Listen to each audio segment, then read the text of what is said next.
Greetings and great rising loves. I am going to do prayer for my people this rising. Again, y'all know I always tell y'all whoever your people is, that's who you pray for. I'm doing prayer for my people this rising only because there's a lot of stuff. Let's just get into the prayer. O great Spirit, who gives life to all, we come to ask that you bless our families, bring good health and sweetness into our lives. Bless the mothers and surround them with love. Bless the fathers and let them be fully present for their families. Bless the sisters and let them support and love each other. Bless the brothers and let them use their energy wisely. Bless the children and let them be divinely guided and cared for.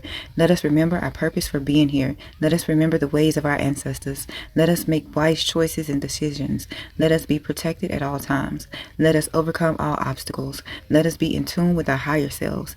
May we all be a part of our healing by correcting ourselves. And may Mayat rule and live within us once again. Ashe, so mote it be, so I say times 3. Ashe, amen. I had to say that prayer this rising. Because people been gaslighting a lot of us. Gaslighting the women, gaslighting the black women, gaslighting black people.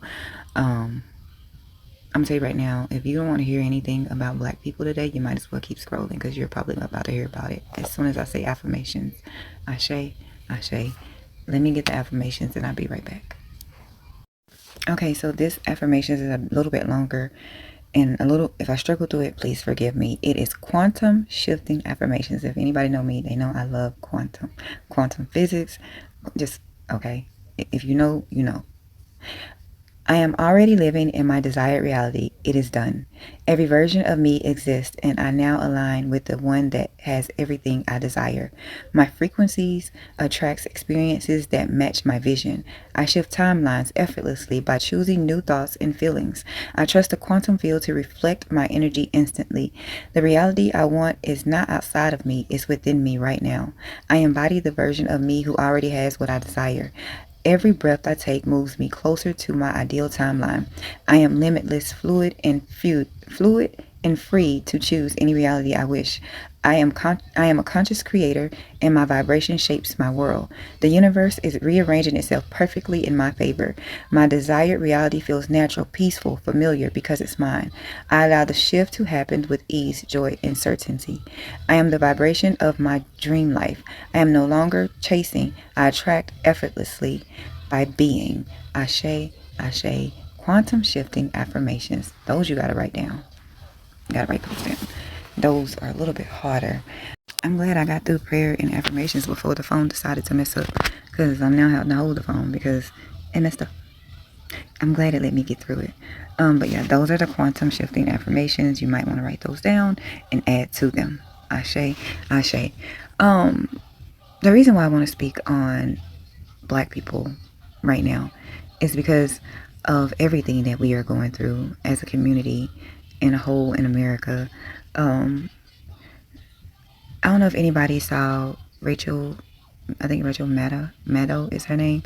And she talked about this administration and what they are doing to try to take everything away from black people, the grudge that they basically hold against us, as if we wasn't, well, I mean, Tupac said it best, we wasn't meant to survive because it's set up, and even though you're fed up, you got to keep your head up.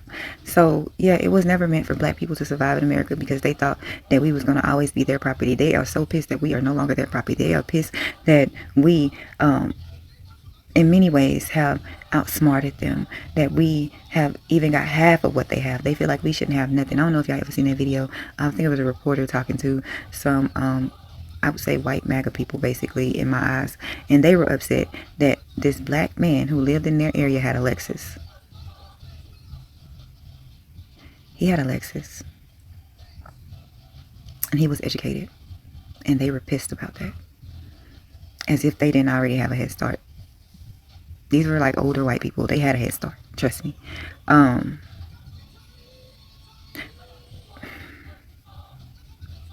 gonna say this only because I know it to be true, because I've been through it. I wouldn't say it if I hadn't been through it and I haven't experienced it. A black person could go into a job situation with every credential required plus some, and it could be the same. It could be a white person going there with less credentials, and I've seen they both could get hired, but I've seen where they both would get hired and the black person would get paid less. And I say that because I've been through that. So much so, the white young lady, she was confused as to why she came in making more than me, and yet they had me help train her. You know where I'm coming from? So yeah, this administration, they want to say they got rid of DEI, diversity, equity, and inclusions, but a lot of the people that's in them positions right now are not fit for those positions. They don't have the credentials to be holding those positions, and yet here we are. I'm gonna play Rachel Maddow at the end, and then maybe y'all can understand where I'm coming from. I don't know the next steps, black people. I don't know what our next steps is supposed to be. I know everybody's saying vote, we get that. I know everybody is saying fight, we get that. But at the same time, we tend to save America from itself, only for them to slap us in the face afterwards. So, if we're putting on capes, what the fuck are we getting in return? I don't think we should go dust them capes off until we know that what we get in return is going to be much greater than what we had in the past when it came to us getting people their rights in this country. And white women, I'm not going to never let y'all forget, don't be mistaken, a lot of y'all earned y'all rights because of the civil rights era. At first, your husbands ran that whole fucking household. They ran the whole household. And they want y'all back doing that. They want y'all barefoot and pregnant. I need for white women to especially remember that. Why a lot of them are saying that the Voting Rights Act and stuff was not that bad or not as bad as it seems. I want y'all to remember why y'all got y'all rights, white women.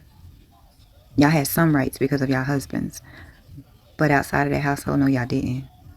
Hell, it was frowned upon y'all for even working. If you were working, you better have been a widow or something.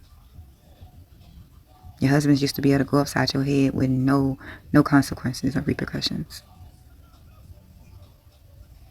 So, anyway, I'm gonna let y'all hear Rachel Maddow. I'm not gonna talk too much about it because I got a lot of other stuff to get done before tomorrow. Yeah, I know I'm gonna be in the bed for a day. I get cabin fever on that second day. I can't promise I'm gonna be in the bed still on Saturday. Friday, I will stay in the bed. After the procedure, after the bone marrow biopsy, I will rest Friday. But by Saturday, if I'm not in real pain, I'll probably be right back up. Because I gotta figure out my life. Groceries are high, utilities are high, everything went up. And what people are not talking about is how we already complain about grocery prices and stuff, but we're about to be in a real food crisis because of this war. Farmers are filing bankruptcy. Some of them can't get the fertilizer they need. Yeah, we up shit's creek without a paddle. So anyway, I want y'all to have a good day on purpose. I might have midday thoughts because I know some bullshit gonna happen. I can feel it. Or it's gonna be something conversation worthy that's gonna happen. And I know one of the conversations that was worthy of me having yesterday, but I didn't get to talk about it, was how they raided that black woman's office, all because she outsmarted their dumbasses. She is part of trying to help America. She's part of trying to save America. She's 82 years old and they raided her office because she fucking outsmarted them. Anyway, I love y'all to pieces. Have a good day on purpose. And I was going to talk about the Tyler situation, but I'm going to leave that where it's at because I see the internet already got it. They already got her. They already got it. She made something out of nothing. That's what I'll say. But yeah, they are trying to take us. When they say make America great again, they mean make America great during the Jim Crow era and shit. And that is where they are taking us to. And it was a part of Project 2025. And I'm betting it's probably part of Project Esther. I would have to go read it though, and I don't feel like it. So anyway, have a good day on purpose. I love y'all. Here is Rachel Maddow. Love y'all. Bye. Into what has been from day one a concerted and intense targeting of Black Americans, specifically by this president and by this administration. On his first full day in office, he proclaims war on diversity efforts, not only in government, but in any institution in the country over which he can exert leverage, everything from schools and universities to law firms to private businesses of every stripe. He then immediately started firing some of the highest profile Black public officials in the whole U.S. government, seemingly regardless of any other thing about them.